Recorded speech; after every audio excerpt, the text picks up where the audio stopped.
Let's go ahead and get started as people keep rolling in. Thank you all for showing up today. My name is Andrew Farrelly. I'm the CEO of CT Strategies, and it's a pleasure to once again welcome everyone to another installment of our CTPAT webinar series. So this one's going to be a little bit special, as all of you who registered know. There was an opportunity to submit some questions ahead of time. We had this thought really where CTPAT generates so many different questions, so many different concerns. Joke behind the scenes, we were all getting ready for this call. And, even at that point, there's difference of opinions of going back and forth on what certain requirements are. And so we constantly have that conversation as experts ourselves. We know the government has those conversations as well. So we really appreciate the amount of questions that are generated when we host these webinars. So we had this idea of, instead of having a pre-cooked theme when we announce the webinar, that we would really open it up to the audience to dedicate an entire webinar to your questions, to make sure that we have the time to answer them, and that we take the proper amount of time to make sure that we're really getting into the questions that are really out there. So we appreciate everyone submitting their questions ahead of time. We are going to do our level best to answer them.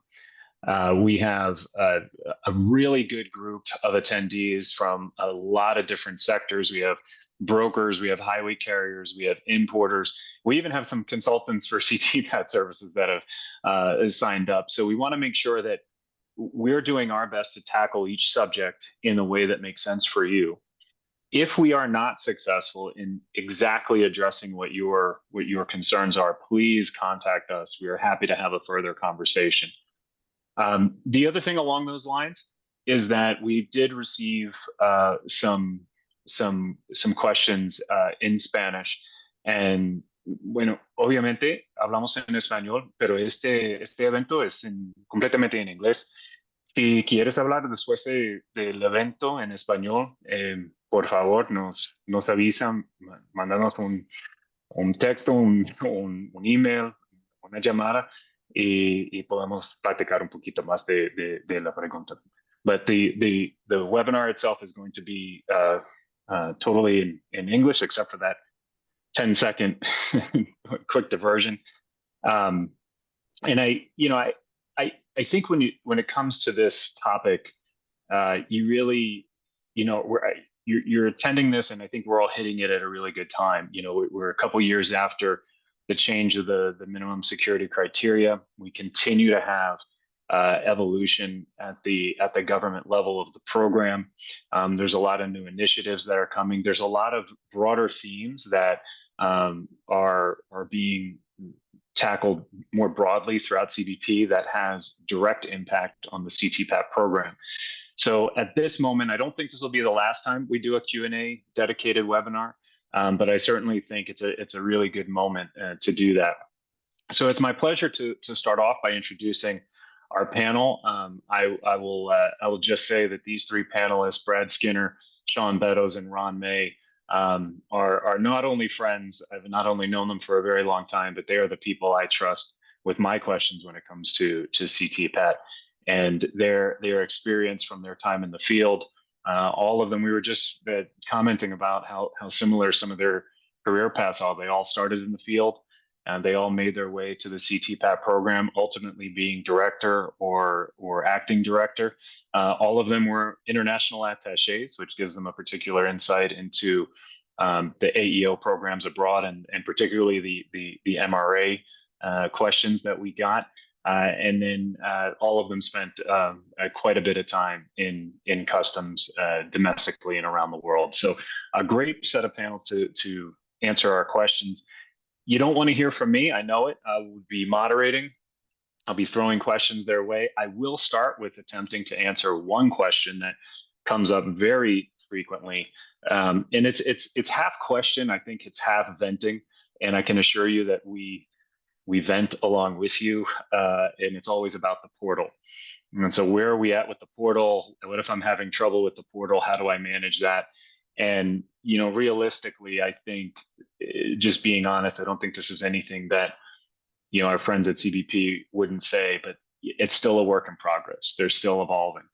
One of the things I was joking about before, as I get older, I spend a lot more time in physical therapy with doctors. And, the reality is for all of us at or above a certain age, pain is just something we kind of have to deal with. And the only way to really measure success is to compare it to what it was. So I think in terms of the portal, a helpful way to look at it is, it's still evolving. Things are hopefully getting better on the aggregate.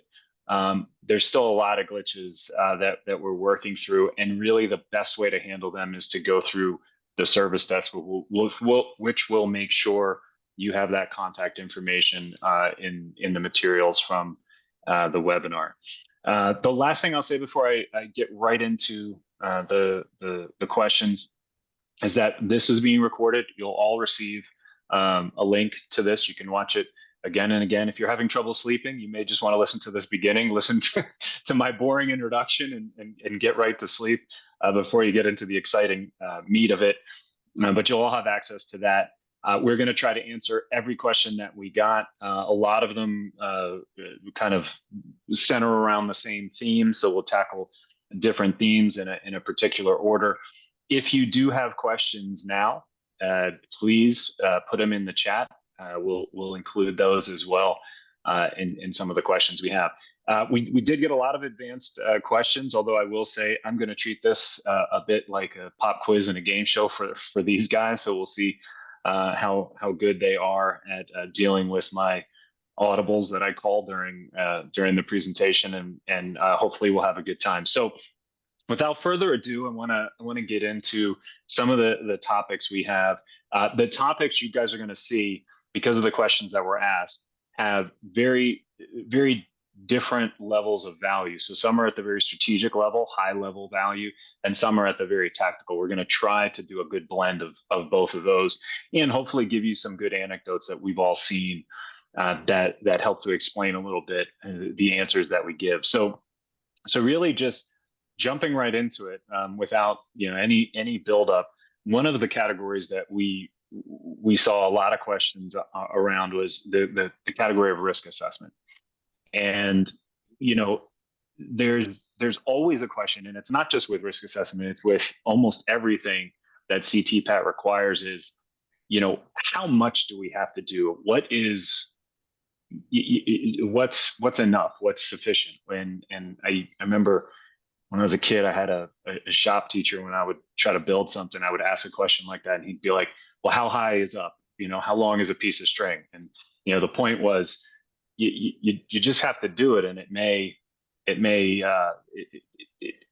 be acceptable, and as long as you're doing the best you can with a reasonable expectation of what you can do, I think you'll meet the criteria. But within that, there are certain things that you have to do, that you have to make sure you're doing, and the way that you're doing them is important. So with that, Ron, I want to start with you. A lot of questions we saw were about the cargo flow map and how detailed it has to be.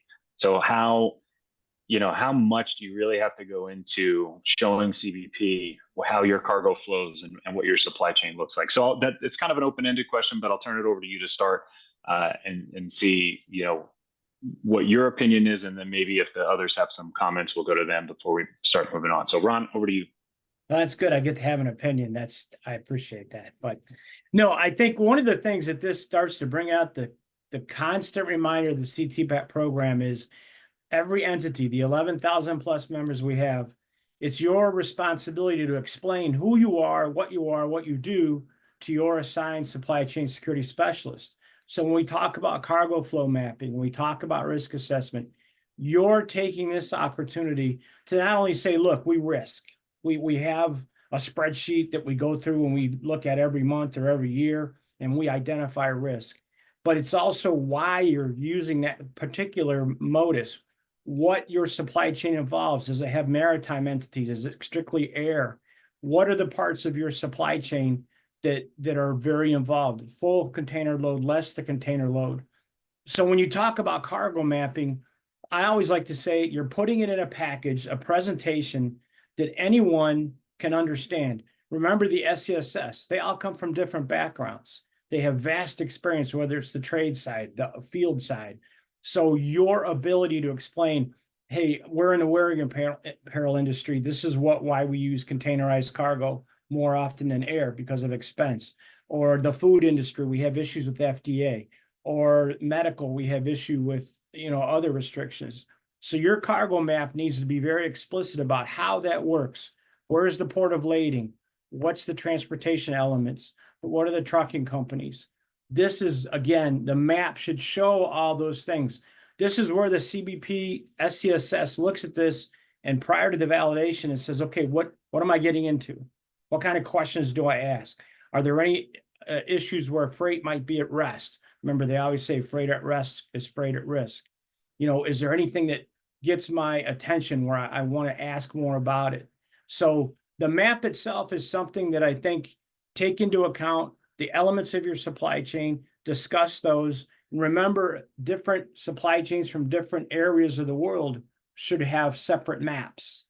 So you're producing and presenting something that's kind of a story about the overall, importations, and given another opportunity, as I say, to educate on what exactly it is that your group use. I don't want to go on too much, but again, I think just most important factor, your opportunity to educate, your opportunity to explain, this is what we do, where we come from, what goes on. Yeah, Ron, thanks. I appreciate that. And I'll turn it, Sean and Brad, if you guys have any point, but I think that point you made at the end is really critical, the education piece.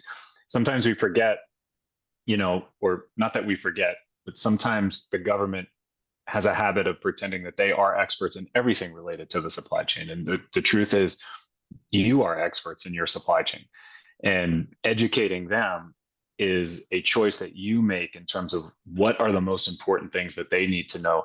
And they may not have an idea of that before they walk into that. So the more comprehensive you can be and the more clear you can be in terms of educating, I think that not only applies in the cargo map, but truly for all the engagement when it comes to CTPAT. But No, Sean, and oh, go I'll ahead. throw in real quick, but you make a good point. When you look at a spreadsheet, very complex, involving different rankings for different countries, different items, and you don't really understand it, one of the things that we try to do is make a risk assessment, portfolio, and say, this is what that means. And I think it really goes a long way into giving a clearer picture. That's why cargo flow, cargo mapping is something that's a great opportunity to say, this is what this means. This is how you read this. Yeah, yeah, Yeah, exactly. and I was just going to add to that in that cargo flow map, obviously you want to show the cargo from point of loading to point of unloading, and then all of the nodes within that process. As Ron indicated, any time of rest should be identified. But also, what you want to put in that map is within those nodes and the business partners that are operating, which of them are CTPAT and which of them are AEO under one of the MRAs that the US has established, because that quickly indicates to the reader whether it's somebody in your own organization or the supply chain security specialist, that right there you can see lower risk, lower risk, lower risk, right? And so they're always focused on looking at your supply chain from a total risk perspective. And so they're going to want to focus on areas that don't have those more trusted partners. So make sure that you include that level of detail. It's very important. No, good point, Brad. Brad, over to you. I'll just say, first, good afternoon, colleagues from Houston, Texas. And as far as format, I've seen different methodologies, different ways of going about this. Excel spreadsheet, I've seen just pictures and flow in Word documents. I've seen Google Maps too. I do some work with Mexico. So, think of a carrier picking up a load in Saltillo, Mexico, and then mapping out on Google Map, all the kilometers to the border, identifying certain high risk areas, where there's known cargo theft, no stop zones. So there's no one rule as to what format to use. It depends upon your supply chain.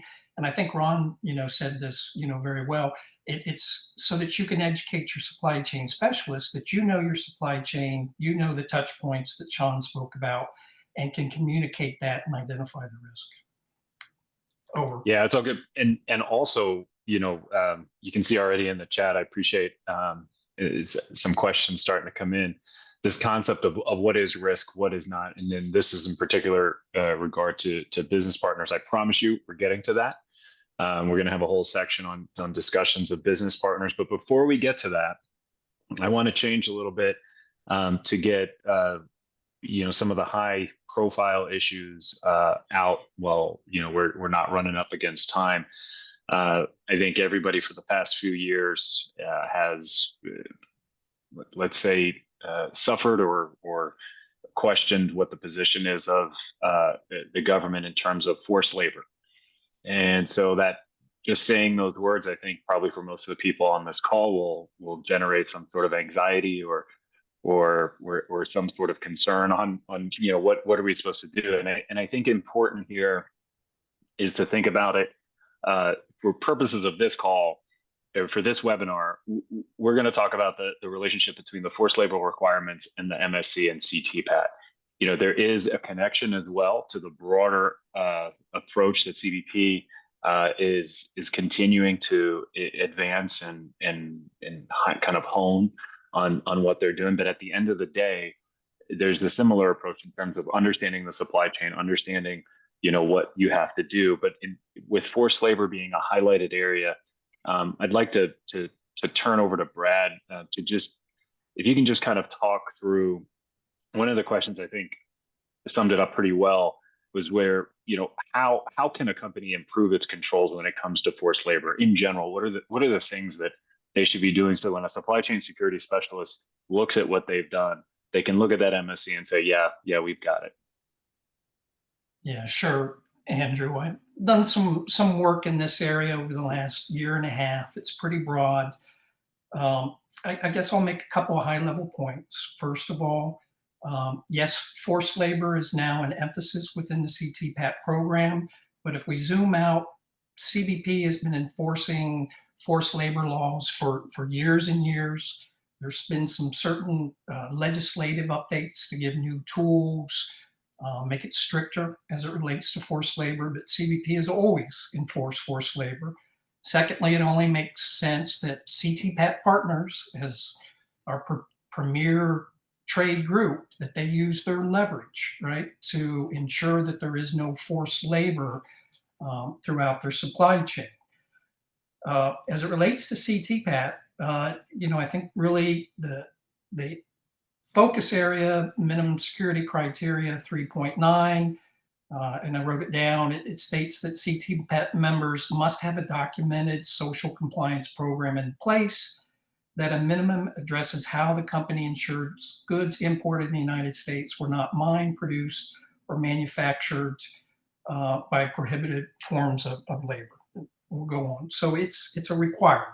Have to do it. Now, how you go about doing that?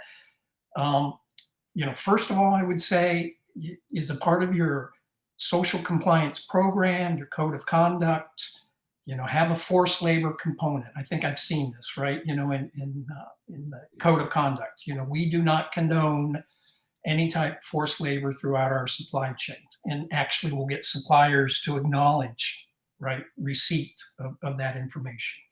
Expect that your supply chain specialist is going to, ask to see that code of conduct, and they're going to ask to see where forced labor is actually identified as a key area in the security program.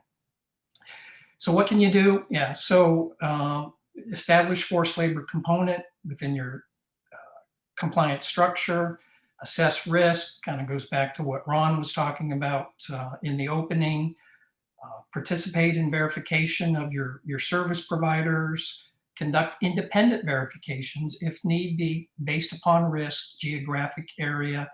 When you look at a lot of the withholding, release withholding orders, a lot of them it's in the Far East, many focused on what I'll call commodities-based industries, agriculture, fisheries, palm oil.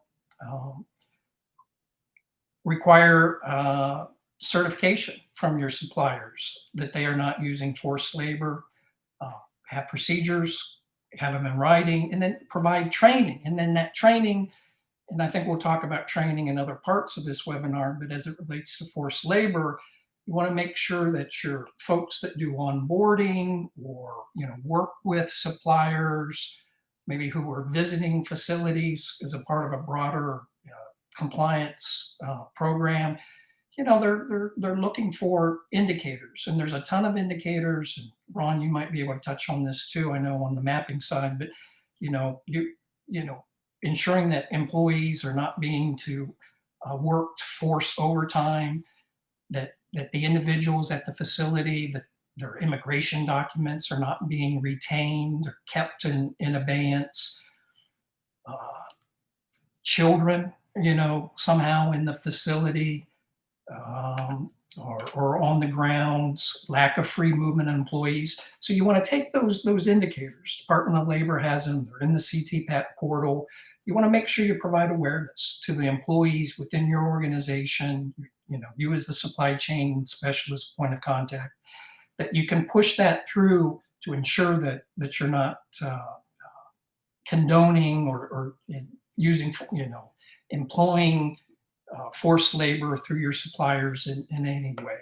So I'll stop there. Ron, I know we talked a little bit about mapping too. I don't know if you want to speak any further on that. My points, I think two things I would say. One is your procurement division obviously probably already has processes in place for the gauging and, kind of reviewing of business partners involving forced labor, child labor. So this is not a new topic. I mean, this has been going on, especially in some industries, for a long time. The other thing I think I would want to point out is this is not an issue wholly owned by CBP. Brad mentioned the Department of Labor, United States Department of Labor, international labor organizations. They publish watch lists. They publish guides. I came across one where it was a product made by child labor. It was from 2022. There's even, and I'll mention it in my best practices response, a better trade tool available that you can use by country and commodity. So there's a lot of other things besides CBP. Yes, Brad's right. CBP puts out its own FAQs and direction and guide and fact sheets.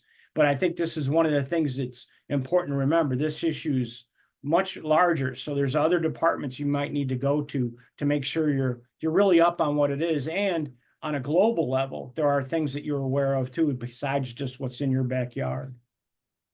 Yeah, and I before you get to the best practices on supply chain mapping when it comes to the forced labor, Ron, I think a couple things come out in Brad, your response, and Ron, and also tying it into your initial response on the education piece. The requirements for identifying and preventing forced labor are obviously new to the CTPAT world, but as is mentioned even in the chat here, the business case and the reason why you as members of the supply chain don't want forced labor in your supply chain has existed for a very long time before the government put that in. So educating CBP on what you guys are doing in order to make sure, to the best of your abilities, you're understanding of what goes into the manufacture of that product, I think will be helpful for them. And the more you can establish that kind of bi-directional education, the better off you're going to be as a CTPAT member. So with that thought, just turn it back to you, Ron, just for a little bit on some of the best practices, as you started to mention. Can I just chime in for 1 second? Go ahead. You guys have both said this, and well, probably all three of you have said this in one way or another, but just to drive home the point, whether or not you are in CTPAT, it does not matter in terms of having to be responsible for forced labor issues in your supply chain. That's a CBP level enforcement. It is not a CTPAT level enforcement. As a CTPAT member, on the traditional security side, all they're saying is, hey, you have to have a written policy that you're ensuring that you're doing everything that you can. On the trade compliance side, there's some more specific items. There's 6 specific requirements. But at the end of the day, if you were not in CTPAT today, you would still be subject to all of these CBP forced labor requirements. So over to you, Ron. No, and that's a very good point. And like I said, as far as when we talk about best practices, every company has a code of ethics, code of conduct. And usually within that code of conduct, code of ethics is some kind of response about social compliance, forced labor, something. And then, as I said, a lot of procurement departments have always had that as part of the selectory process, is, from a business partner, as to where they get their products, how they get their products. But some of the things, and I think going to these other agencies, and I've done some research, the International Labor Organization has an indicator of forced labor guide, putting that into your repertoire and having that available, and making sure you get updates from it. The Organization of Economic Cooperation and Development, OECD, it has guidelines for enterprises found on its website. Again, another resource. And then, as I said, the Department of Labor, this Better Trade tool on their website allows you to go in and actively look at countries or a product. So those are other things you can show. Hey, when you ask me, what are you doing to recognize forced labor? Oh, here's a statement on our code of conduct. Okay, but here's an active effort for us to monitor via these other agencies, developments all around the world, that could be prison labor, could be anything, and showing that there's an active monitoring it, using these websites, and then educating those, especially in the procurement or, possibly HR division, who have a relative, harmony with this to use that. So that's just some of the things I think that you can use. Yeah, and before we move off of this topic, I think, also in the chat, we're seeing some questions on the sufficiency of something that's been submitted. And so in this case, the response to the Modern Slavery Act by the Canadian government, the short answer, and maybe the unsatisfactory answer to this, is it could very well be sufficient, right? As long as, to Sean's point, that you have a policy that you're indicating that you're doing something, you're doing some of these checks. I think at a minimum, having some level of response to other governments, or just a formal approach that meets the mark for another government, is a really good start to the conversation with an SCSS, right? And also remember that that's part of the program. Not, it's a human business, so sometimes you don't always get the best collaboration, but at its heart, the program is about collaboration. And so if you're doing your best in any of the different minimum security criteria, and a supply chain security specialist feels like you need to be doing more, then that's the opportunity for a conversation, not necessarily a checklist of items that have to come off. And especially in this regard, where I think everybody's still educating themselves on, what is sufficient, how to do this in the best way. Anything you're doing right now should be presented to your SCSS to show a level of effort that goes above and beyond what you may have done in the past, or something else. So anyway, I know that's not enough. Oh, go ahead, Ron. And like the real litmus test is, if something happens, do you think you are doing enough to be able to say, what else could I have done? What else could we have done? So and this just doesn't ring for forced labor. This is all of it. What did you do? What are you applying? What has made you someone who says, okay, we don't know how this happened, versus it's in our code of conduct. Right.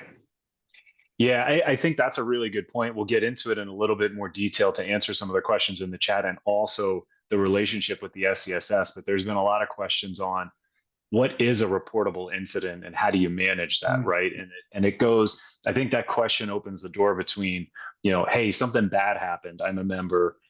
What happens? Do I immediately get suspended? How does that work? And we'll talk a little bit through that as we progress in the webinar. But 100%, the core of that answer, Ron, is right.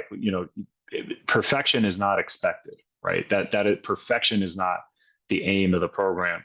But you got to be able to say, should an incident happen, we did our level best. Here's what we're doing. And now that this has happened, we're taking remedial actions to make sure it doesn't happen again. And that applies in all the different areas. So, so with that, we could talk about forced labor forever. We could probably do a whole webinar on that. Might be a good idea to do so as we go on in the year. But I want to move now to where we got a lot of questions, which is dealing with business partners. And I think we can go, Sean, I'm going to start with you. I think we can go a number of different ways in terms of what your approach is going to be. So maybe we just start off with how do you engage with business partners? And if you could go into some specific examples, we did get one question about a Mexican company with Korean partners, and then tie into that a little bit, what to do if you're not getting the response, from the business partners. And then we'll tackle a few more questions from there. Yeah, this is a challenging subject consistently, as are many of these subjects. But so the bottom line from a business partner perspective is CTPAT just wants to make sure that you know who you are dealing with in your supply chain, and that you have a level of confidence that they are meeting the CTPAT minimum security criteria that are eligible to them, right? And you as an importer, some of your business partners being highway carriers or brokers or foreign suppliers, et cetera. Not every single line item within the MSC is going to be applicable to them. And I say that because one of the drivers we see in resistance to filling out a business partner questionnaire is that they're so lengthy. And what a lot of CTPAT members do is they simply take that minimum security criteria for their entity type, and they turn it into questions, and they send it to the business partner and say, please fill this out. And the business partner's like, there's 200 questions.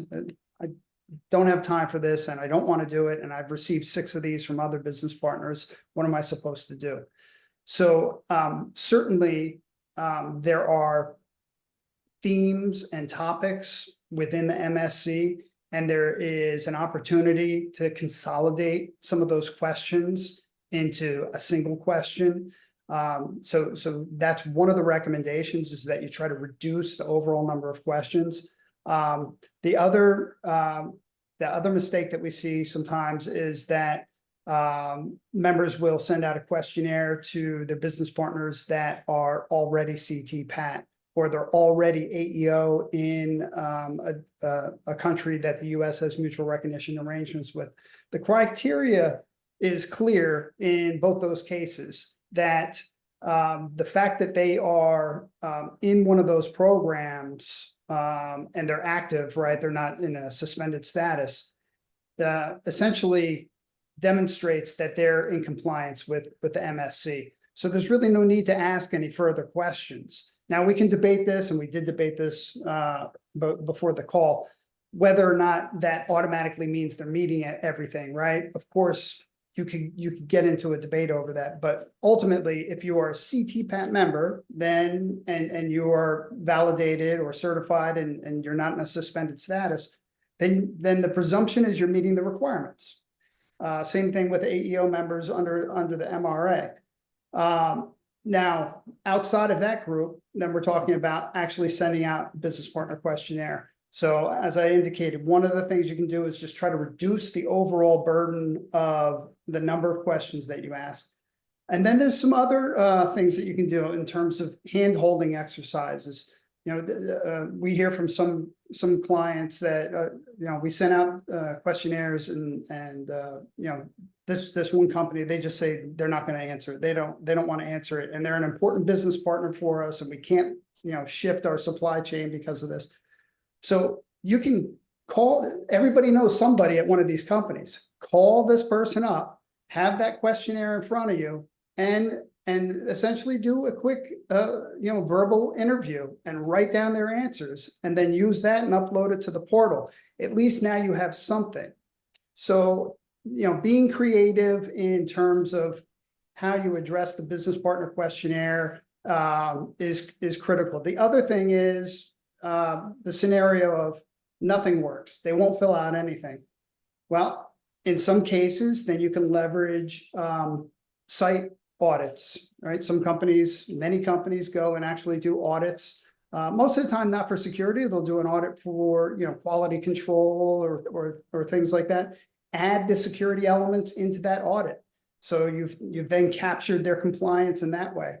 So there's just a lot of ways that you can do this. And if you're hitting a wall with the long business partner questionnaire, then you need to start thinking about some of these other opportunities. Yeah, thanks, Sean. That's perfect. Ron, I know you had some technical difficulties. That's a good example of being flexible and right on the fly here. I was But surprised I got voted off the island that quick. well, we didn't want to say it out loud. We just wanted to cut you out. But while you get your footing back, I'll just turn it over to Brad for any other thoughts on kind of the business partner relationship. Not to just say again what Sean said, but this is a question we get a ton, and it's challenging, right? I mean, it's not easy to deal with business partners in general, and then when you're asking them to do additional stuff, that could be quite taxing. But any thoughts you have, Brad, as well? Can I just jump back in again? There's two things I forgot to mention, and you gentlemen know me, and if I don't say them now, I'll forget all about them. That's it. So I talked about verifying CTPAT status of business partners and AEO status. The CTPAT status, that's very easy to do. There's a SVI tool, status verification interface in the portal.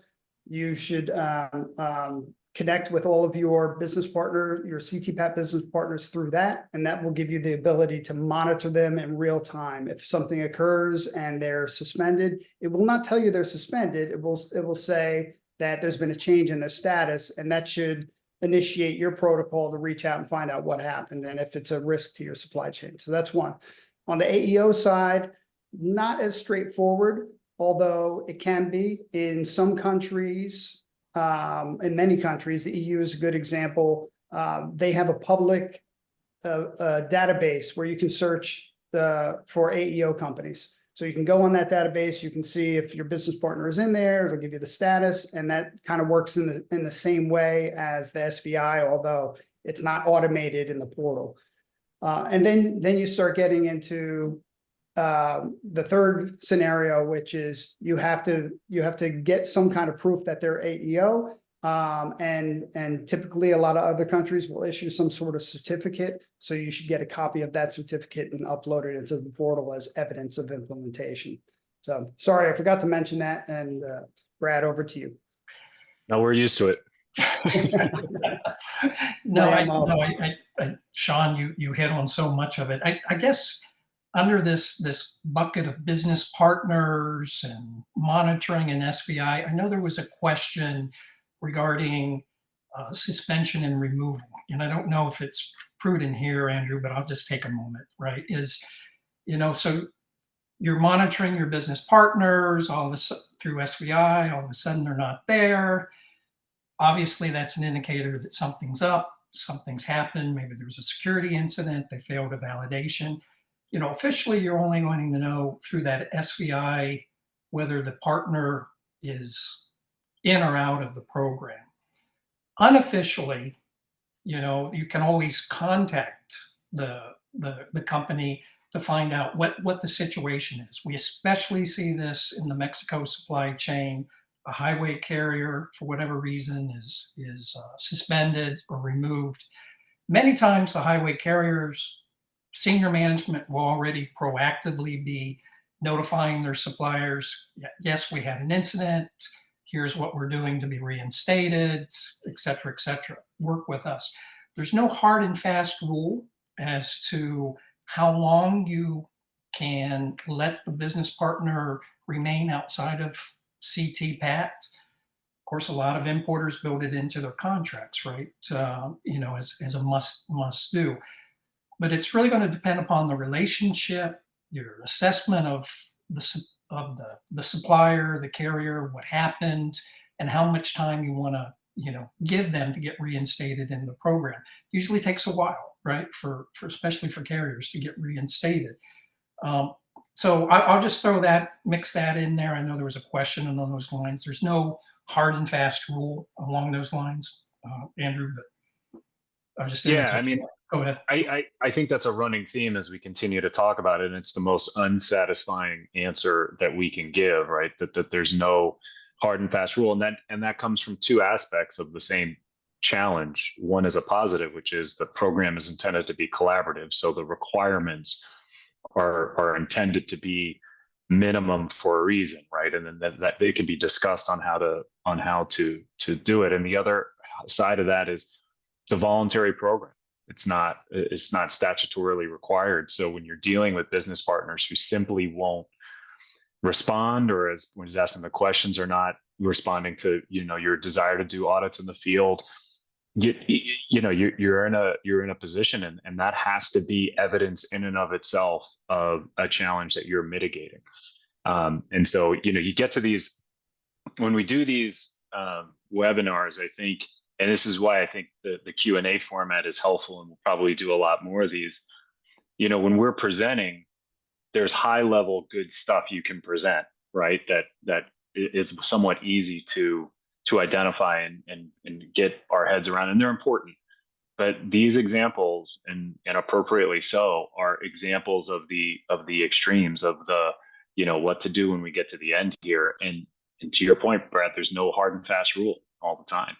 And so how to get to that point is something that you just have to recognize, that the collaboration piece is really important. So, Ron, I'll turn it to you for a quick thought on the business partners, but then also I'm going to throw a curveball at you, and we're going to turn to some of the tier 2 versus tier 3 stuff before we get into a lot of the really specific questions around validations, minimum security criteria, and things like that. No, the only thing I'll say about business partners, and the one thing I always find interesting, is they're your business partners. And when one won't respond or won't give you information, it kind of, from the SCSS side, brings into a question, is there really a strong relationship here within the supply chain? How much of the mechanics and the necessary hardening of the supply chain is going on? If you won't cooperate with me and I'm giving you money to participate in my supply chain, that just, it shows, it signals possibly an issue. And then I'll do it again.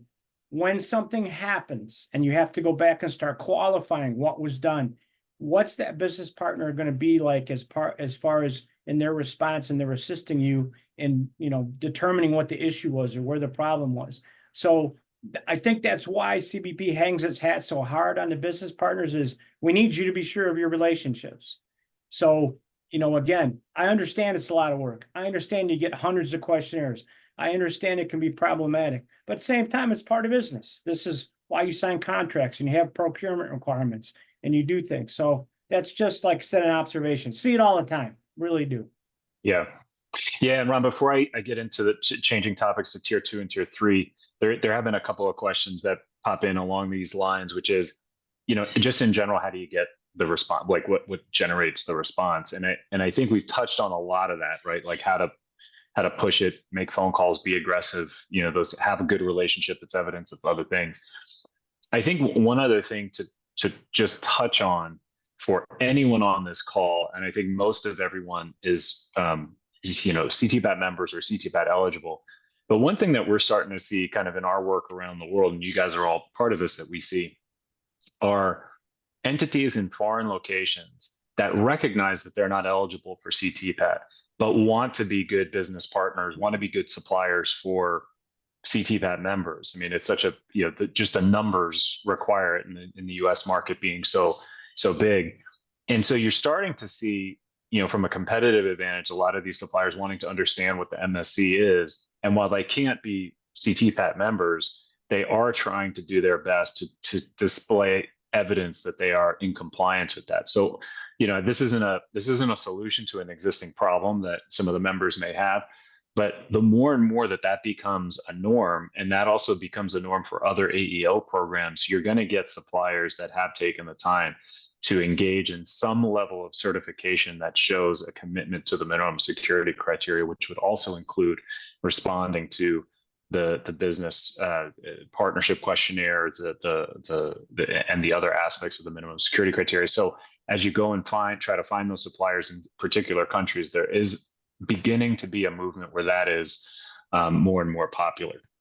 So just moving to we got a couple of questions on tier 2 and tier 3. And the reason why I'm throwing this in here now is because we've gotten pretty tactical in some of the things you guys have described, but we've really been talking about tactical responses to strategic, issues that apply in the CTPAT context. The other strategic one that it kind of blends the tactical is, tier 2 versus tier 3, and just take a quick minute, because this only applies to, our importers on the call here. But combining two questions, what are you doing to get, to tier 3, just in general, just kind of a question out there. And then also, has there been any sort of benefit described, right? Like a measurable benefit to go from tier 2 to tier 3? And so this is another very challenging question, and it's very challenging for the CTPAT program. I know when I was director and all of my fellow persons, group there that were also directors, it's very challenging to quantify what you're going to get, what this means. But I think one of the baselines to start is what's the industry standard? And remember, all industries are different. So an industry standard in one sector may not be the same as another. What's the industry standard? And then are you doing something above and beyond that? It's important to remember the program, as they send personnel out, they see most of them have probably 100 plus, 120, 130 or more companies. And remember, they have a partner a lot of times. So they're doing multiple. They see a lot of processes and procedures. And everybody says, oh, this is the best. Well, again, gauging, is that the industry standard? Is that better? We always use the example when I started in 04, 05 at CTPAT, GPS. A lot of folks didn't have GPS. So if you had, it was like, wow, that's pretty good. Instead of a trucker calling at mile marker 113. Now GPS is just, it's a necessary element of work. So there's another part of realization with tier 2, tier 3. Today's best practices may not be tomorrow's best practices. There's evolution of process, evolution of program. We just talked about business partner questionnaire. One of the best practices you may see from a tier 3 versus tier 2 is to writing in the contractual obligation that you have to respond to the business partner questionnaire. Some of the language that you create, forcing your partners to adhere to some things. Other things can obviously be technology. Other things can be, one of the most important things the program has realized, and what you've seen in the modification and the minimum security criteria, is the importance of upper management involvement. So many times in the early parts of the program, you come across a point of contact in the CTPAT program for a big entity, and they were all in.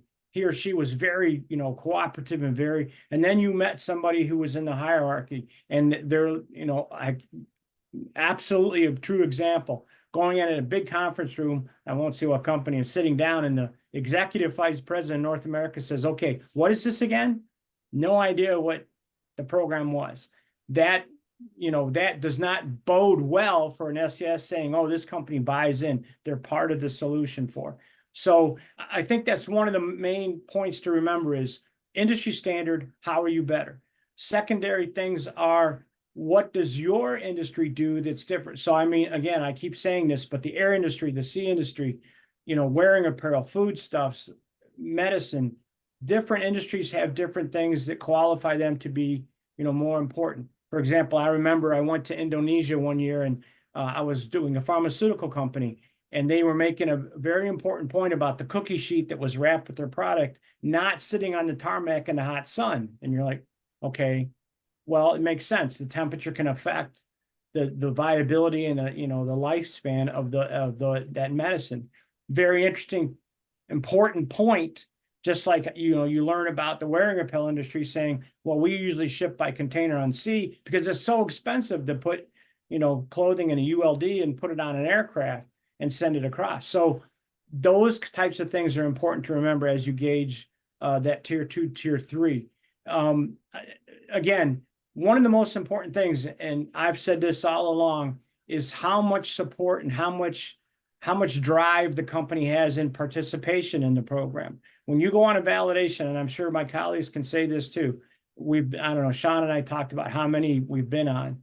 And when you get there right away and you're engaged with videos and presentations by the company, executive level, and personnel that know what CTPAT is, and training modules that talk about not just CTPAT, but the overall quality of the supply chain, that's impressive.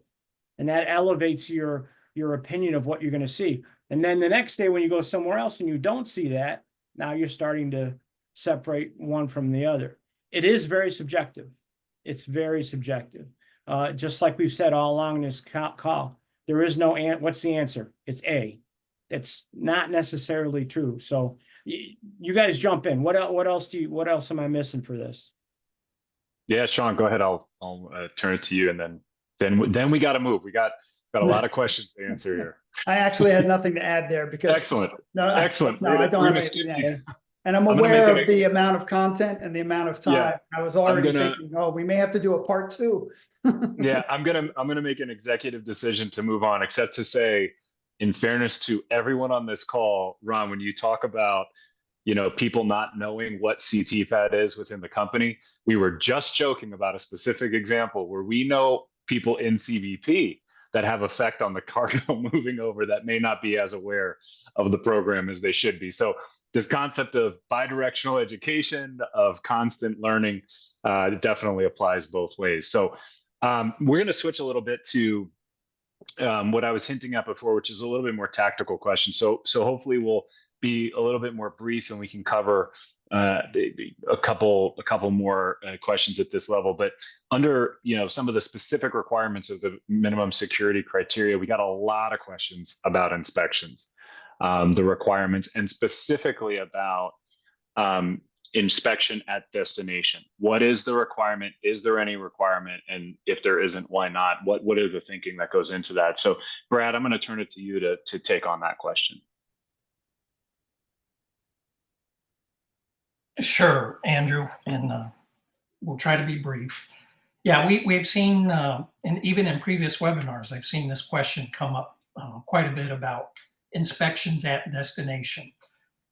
First thought is, think about it as the integrity of the cargo, right? So if the container is being inspected at the point of loading in the shipping country, a seal is being affixed, it's being documented, the shipment's being monitored all the way to the United States, to the port of entry. There has not been any anomalies or discrepancies or anything that come up that would necessarily trigger a further inspection of the shipment. When it gets to destination, there is no requirement that we know or can find that at destination, at the warehouse in the United States, the container be inspected again. Now, can it be done as a best practice? Yes, it can, certainly. But there is no requirement to do so. And again, it's just because CBP is interested about the integrity of the shipment to the port of arrival. No anomalies, then so be it. So I'll leave it there. Yeah, I appreciate that. And again, this is a good example of, we talked a lot about the gray areas. This is one that there are definitive answers to, and we're happy to have that be the case. I'm going to move topics to validations, because there were a ton of questions on validations, and you guys will know that I'm skipping around a bit because some of the other questions have been answered in your guys' discussions. Sean, I'm going to start with you on this one. I got a lot of different questions on validations, and I am 100% sure in whatever rambling, coherent response you give to this, as well as Ron and Brad, you're probably going to hit versions of all the different individual questions that we got. But the theme of those questions really start from the broad of like how to best prepare for the validation, all the way through questions about the current status of virtual validations, how they're being used. And we even have some very specific questions about delays in validations and how that process is going. So if you wouldn't mind, and I'm putting a lot on you, and I'm teasing you a little bit about rambling, but if you wouldn't mind kind of tackling from the perspective of, what's the best way to prepare? And then like, you're going to hit some of these more specific questions, but really the one I want to call out is the current approach to scheduling validations and the role that virtual validations play in that. So with those two as kind of the bookends, I'm just going to press play and put a nickel in the machine and watch you go. Sure. And I'm looking at so many of those questions that came in, and hopefully I can hit all of the responses one way or another. So let's talk a bit about the scheduling process. So the CTPAT program creates a work plan every year, calendar year. So typically at some point in February, hopefully Management will release that work plan to the supply chain security specialists and to the various field offices for them to begin planning the validation activity. Now, that work plan will include both on-site validations and virtual validations. So you will be notified, if you're on that work plan, you will be notified at some point by your supply chain security specialist through the portal that you have been selected to undergo a validation or revalidation. Basically it'll let you know that the supply chain security specialist is going to contact you to coordinate that.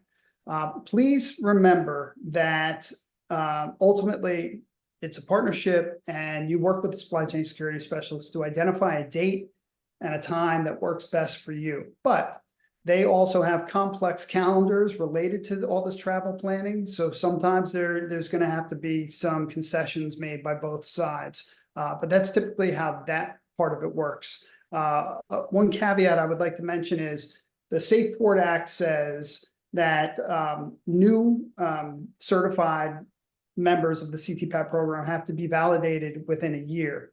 And people always think, oh, okay, I got my certification today, and within 365 days, I'm going to be validated. The year they're talking about is the next calendar year. So depending on when you got certified, it could be well over a year before you actually get validated based on their availability, their work plan, et cetera. So just keep that in mind if you're a new company, that you may possibly not see your validation occur for more than a calendar year. Virtual validations, yes, CTPAT is still doing that. They've made public statements multiple times that they have now added this to their toolbox. It was obviously a reaction to the travel restrictions under COVID, but they have found that it is an effective tool for conducting revalidations for low-risk members in the program. And no new members, no first-time validations can be satisfied by a virtual validation. Those have to be on-site. There's a question here about, is it mandatory to be verified? I'm assuming the word verified meant validated. Yes. All companies have to be validated. The SafePort Act indicates that companies have to be revalidated at least once every 4 years. There are some differences here that the CTPAT program deals with in terms of level of risk and types of operators. So there are some categories where they may see validations on a yearly basis. So if you fall into one of those categories, it could be sped up, but certainly within 4 years, there is going to be a requirement that you're revalidated for the life cycle of your account. So just add that up. You know, if you're in the program 20 years, then you're going to see 5, 6, 7 validations take place. What types of questions are asked during a revalidation meeting? This really depends, and I know everybody hates that kind of answer, but it really depends on that particular circumstance related to the company's history in the program and the supply chain security specialist. So you could, if it's a small company and there's one facility and it's a revalidation, and let's say it's the 3rd revalidation, you can expect in most cases that it will be a reduced number of questions, a reduced amount of time on site, because they have so much information on your company, they have history on your company, they have familiarity with your company.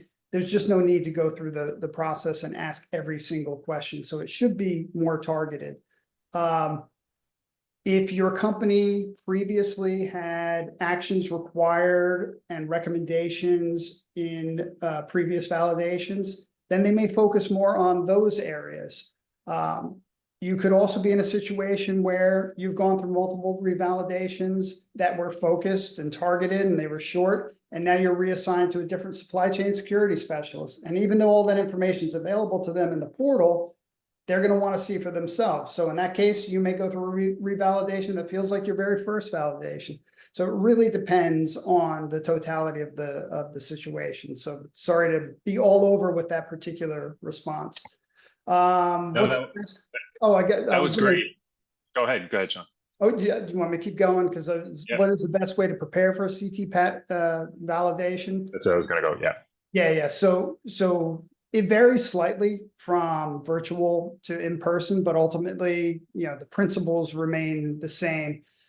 So leading up to the validation or revalidation, you're going to want to conduct a review of your security profile, just to make sure that it remains current and accurate, because the basis of the validation is going to be related to your responses in that security profile. Hold a coordination meeting with your CTPAT committee or your CTPAT team to make sure that the key department personnel, the owners of the information, are aware of the upcoming validation and what their role is in the validation. It's always good to conduct a walkthrough of your facility. I'll give you a perfect example. We had a client that we were supporting for a validation. I got there early in the morning. The validation wasn't scheduled to start until noon, I think it was. And so at 9 o'clock, 9:30, I walked through the facility. And one of the things that I walked past was the server room, which the door was propped open with a garbage can.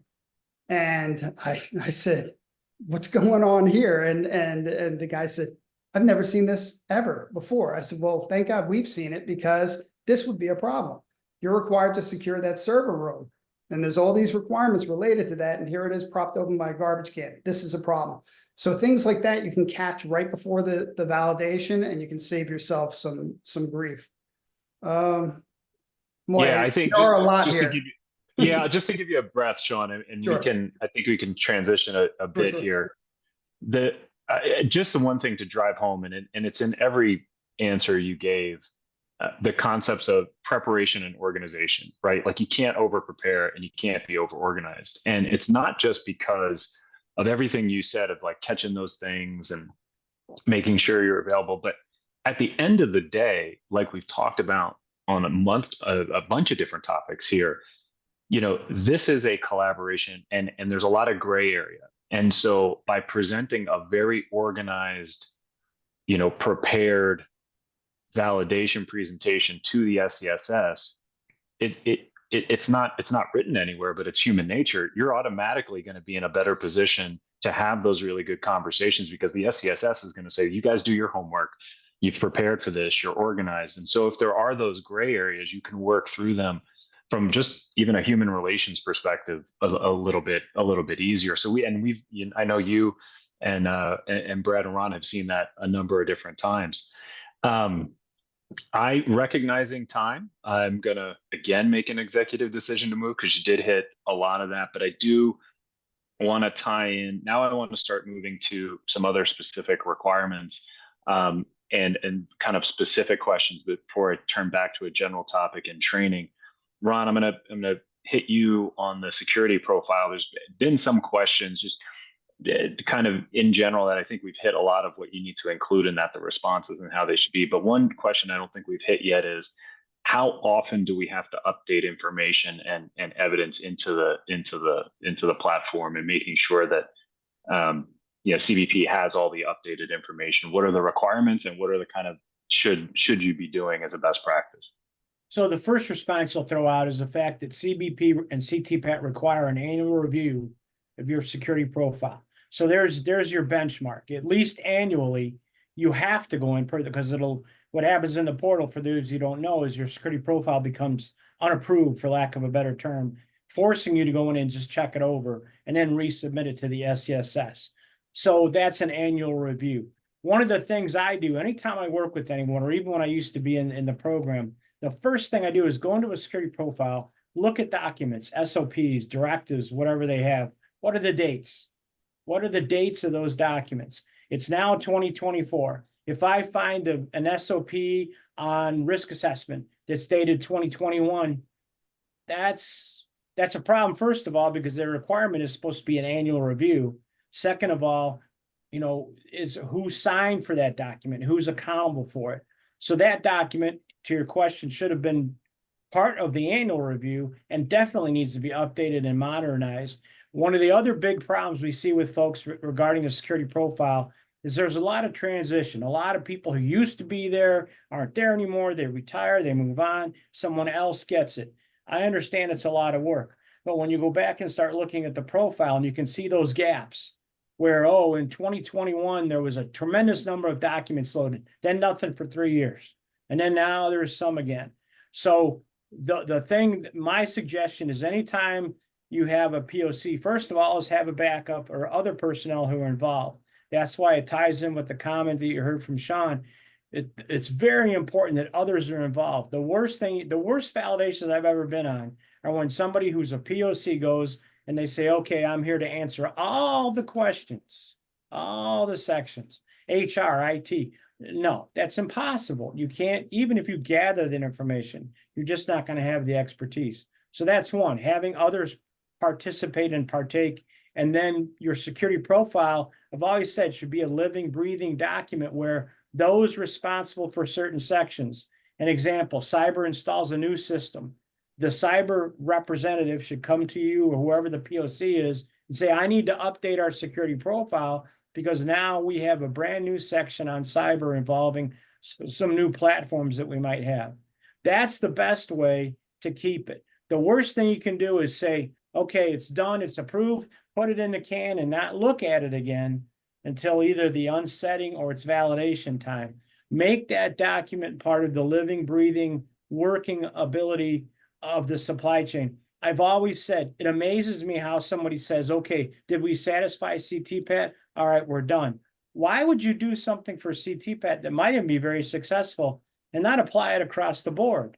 So why shouldn't that security profile be considered an SOP or directive or document that is part of the active matrix of your company as opposed to just, oh, the POC is going to update it. It should be something that's available and worked on. So my advice, update it on a regular basis. Make sure the departments appropriate for those sections are aware of updates and always verify the dates. That's the one thing that'll get you in trouble is when somebody looks at a date and says, oh, this is 3.5 years ago. Or somebody says, yeah, it's last year, but the person that signed it is no longer with the company.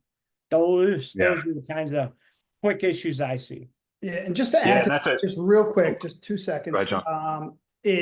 I just experienced this week with a security profile review. And so you may run into a case, and this is probably the case most of the time, is you have a procedure uploaded to support one of your responses in the portal, and that procedure is 8 years old, but it's still the exact same procedure. You're still doing the same thing today. It's still valid. It's still current. That's fine.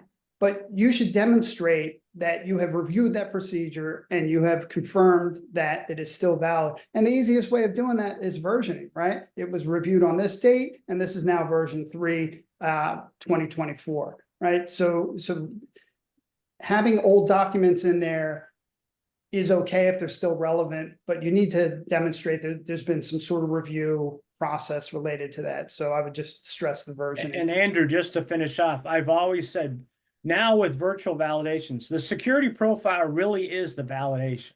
Everything, the EOI that's included, evidence of implementation, documentation, that really is your validation. Because what is a validation? The old CTPAT mantra, trust but verify. They basically go back and look at what you've already written down. So a security profile, the stronger it is, the more up to date it is, the more EOI that's there, that's your validation. That's the document that should guide you through whatever the program requires of you. I don't know that you guys realize you've even done this, but you have an excellent transition to the questions we haven't covered yet. Brad, I swear I'm going to get to you in a second on training. This has been my plan for a couple of questions now, but you guys keep hitting different transitions. But Sean, I'm going to just throw this to you. If you could take 2 minutes, 2 of the specific questions we got are related to exactly what you guys are talking about, which is changes that are happening, whether renovations to facilities or policies or procedures as you're doing applications. So, I think you've touched on it, but it's worthwhile just hitting this notion of what are you doing if things are changing, whether in the policies and procedures or the renovation as you are applying to be a CTPAT member? How do you handle that? And I think embedded in some of the questions is, do we have to wait till all these things are done, or can we get that process of application going now? Yeah, so I'm going to answer this and quickly punt it to Ron because he has a real life example with a client that he was dealing with that had exactly this situation, but it does come up in with a lot of clients. And the bottom line is you can make future statements in your security profile to indicate that there's certain things that are going to be happening, and that you're going to be updating your supply chain security specialist. So you want to demonstrate that you're meeting the requirements, because obviously when they go to certify you, if you're not meeting the requirements, you won't get certified.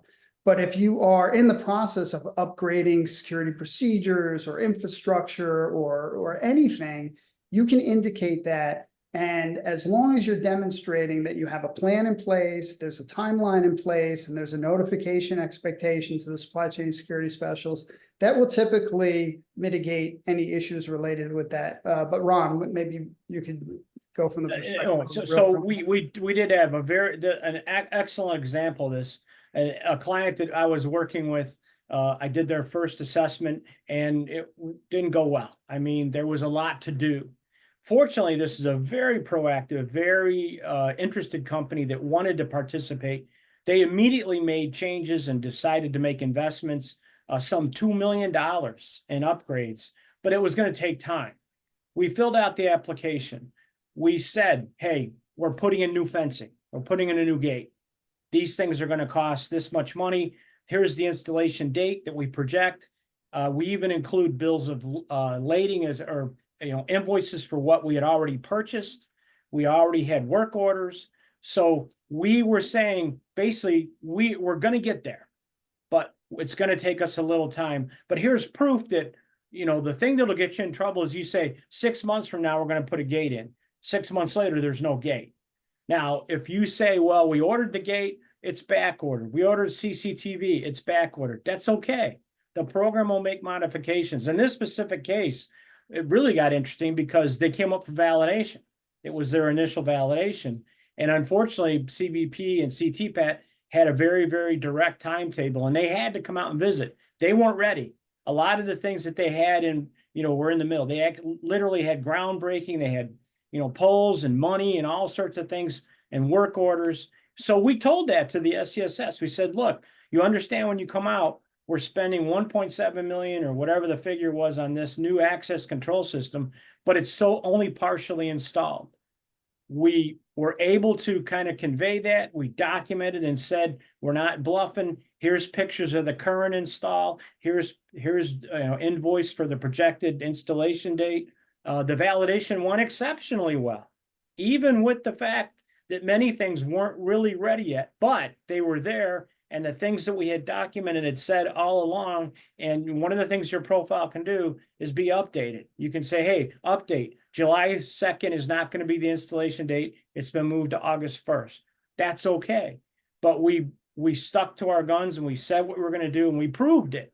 And that, again, as I said, it was very satisfying to achieve a very, very successful validation when realistically, many things weren't ready yet. So right. I think that's another example of what the profile can be. It can be a written statement, evidence of implementation on what you will have, as long as you have reasonable evidence, not just saying, yeah, we really think we're going to do this. No, here's the schematic we included, so I think those are good things to consider. Right. And just to add to that, but in those cases, and in that particular case, it's not that the company wasn't meeting MSC in all of those areas. They were meeting it, but they were going to be meeting it in a much more modern way with these improvements. So it wasn't like they didn't have access controls. They absolutely did. It's just this new system that was high tech and off the charts was not yet implemented. So I don't want anybody to get the understanding that you could do this and not be meeting the requirements come the validation. That's not. And it was even more interesting too, as what you're saying is, yes, they were compliant, but they were getting considerations for exceeding compliance based on some of the things they were doing. And I think that again shows if you can document and you can say, you know, this is what we have. This is, yes, we're compliant. We are compliant, but we're doing these things that are going to not only continue compliance, but even elevate it. And I think that's a true success story to be able to say, yeah, CBP and the SCSS said, yeah, you're right. You're spending a lot of money and you're in the process. You've already, you know, laid the foundation for a new road. You have a new system. So I think it's very doable. So just to add one more thing, we've talked about preparation, organization, and this conversation highlights transparency. So if people walk away with nothing else, thinking of those three things in terms of how to approach CTPAT, I think it's a good one. Well, if you two gentlemen don't mind, since you've been talking forever, Brad and I are now going to have a conversation, so you guys can sit tight. Please. So we can finally get something together. We are getting short on time, but I think Brad, I'm going to combine two of the questions that we got regarding training. One is a general question and one is a little bit more specific, but I think it'll highlight some of your examples. So the questions really are about how do you do the training? What is required when you look at that training requirement? And then getting into what I'm presuming to be part of your response is there are different trainings that potentially are required for different parts of the organization, and nowhere is that potentially more clear than we look at the anti-money laundering requirements as well. So we've got a version of both of those questions. So I just want to kind of turn it over to you, as we've seen best practices on how to do it, who to involve, and does it matter in terms of the subject matter? So over to you. Sure, Andrew. And of course, Mr. May, Mr. Meadows, godfathers of the CTPAT program. I could listen to you all day, and I have over the years. So your knowledge is incredible. You know, we did a webinar, right, Andrew, on training earlier this year. And we identified in the security profile questions 16 instances where training is mentioned specifically. Of course, there's a minimum security criteria, 12 dedicated to training, but it's also sprinkled throughout the minimum security criteria. Fundamentally, CTPAT's going to expect companies to provide general awareness to their employees about vulnerabilities to the facilities, conveyances, potential breaches in the supply chain. And so, you know, as it relates to the facility, you know, what I've seen is, you know, for instance, as a part of the onboarding process for new employees, even line workers, you know, someone from within the security department as a part of the onboarding, providing a general awareness. Hey, you know, we're part of CTPAT. We don't want to jeopardize our brand, our reputation, to include that in there. And the whole see something, say something campaign. DHS website's got some really cool posters. There might be some in the portal as well. But, you know, putting those posters in areas where all employees can see it, cafeterias, placemats at the cafeteria, I've seen that, but something to raise that level of awareness. And then specialized training, right? You mentioned that, depending upon the job function. So drivers, how to inspect containers, empty containers, the 7-point inspection or 8-point if it's refrigerated. And to look for agricultural potential signs of agriculture pest infiltration, drivers, people in the procurement department, money laundering, right? Do they have within the procurement department, finance, onboarding new clients, that whole know your customer, right? That whole business partner screening is money laundering and indicators of potential money laundering. And, you know, a lot of it's common sense. Somebody says, hey, you don't need to know about my company. Why do you care? I just want you to ship my product. I want to pay you, etc. That should be a red flag, right? And somebody within the responsible department should know when and how to escalate this. Hey, my spidey sense is tingling here regarding this particular company. And usually then that'll trigger a whole series of further due diligence reviews for the company. So security guards, right? How to operate cameras. So I would say, as if you're developing your program just broadly, break it down into manageable pieces. What does all of my employees need to know? What do I need to let my upper management, know about CTPAT, train them up, and then that's specialized reporting is a part of this. And I'll just take 30 seconds. I think there was a question on reporting there. What do I report? What are some examples? Obviously, if there's been a breach of the facility, somebody is broken into the facility, you would want to report that.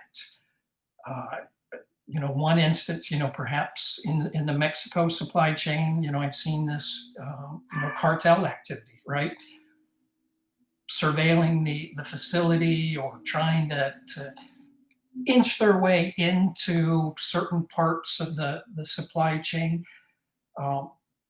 If narcotics are found, that would be an instance. If illegal aliens were found somewhere in that facility, those will all be pretty common sense examples. And I think I got this one from Sean, but there was one where a company, its warehouse in the United States that contained domestic or international product, there was a big theft, right? So that would probably be an example of something you would want to let your supply chain specialist know about. There's always going to be other levels of reporting. How do I self-report? My best advice in this short time, talk to your supply chain specialist. What is their must-do reporting wise, and then where are some of the perhaps more gray areas? But within the company structure, there should be kind of a way to report up chain within the hierarchy potential security incidents, whether it be anonymous or in person to managers. Yeah, and I would just add to that, Brad, on reporting. Please. More is better. Let your supply chain security specialist tell you, hey, stop sending me emails about this, that, and the other thing, because I don't need that. Let me know if something big happens, right? Let them tell you that. Also, when you are reporting, make sure you do it in writing. Send it through email so there's evidence. We have a client that they had a container arrive with no seal. They went through their protocol. They did everything they were supposed to. Everything was fine. Who knows what happened with the seal? It was a result of an inspection, and then customs didn't put it back on. A lot of possibilities. They called me and said, should we report that? I said, absolutely.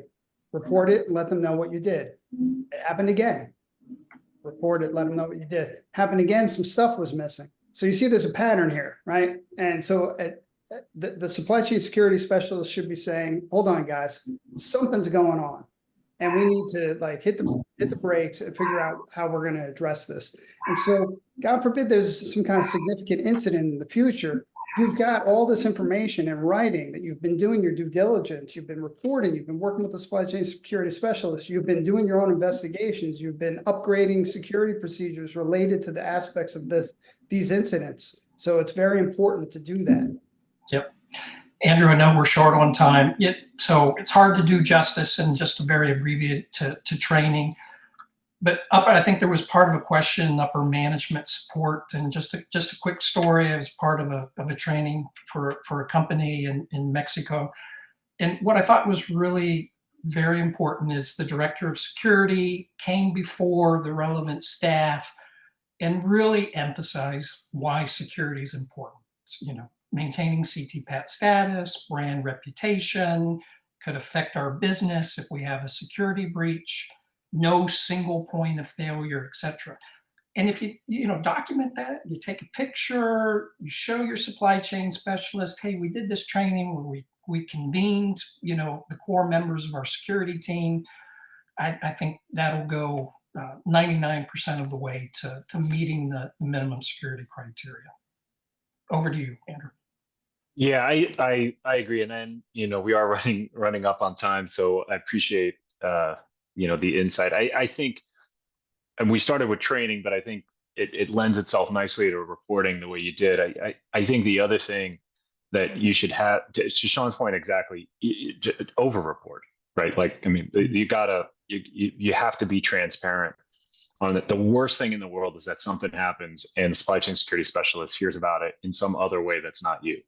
Right. And And in your mentality, because we just bang on the drum of this theme of collaboration and transparency, organization, preparation, if your mentality is, I'm not going to report it because I don't want CTPAT to know about it, that is an absolute wrong way to approach that question. If that's the way we're all human. We have that, I don't want to tell my parents what I did when I was 16, but there's a reason why you don't want to say that, right? And when you're doing in this program, that reason, that motivation is what separates a company that has an incident that's potentially not suspended versus a company that has an incident, tries to keep it quiet, and ultimately may face suspension or worse. So again, I think just that theme of transparency, it goes a long way.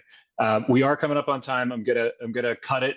We do potentially have a lot of questions we could still answer.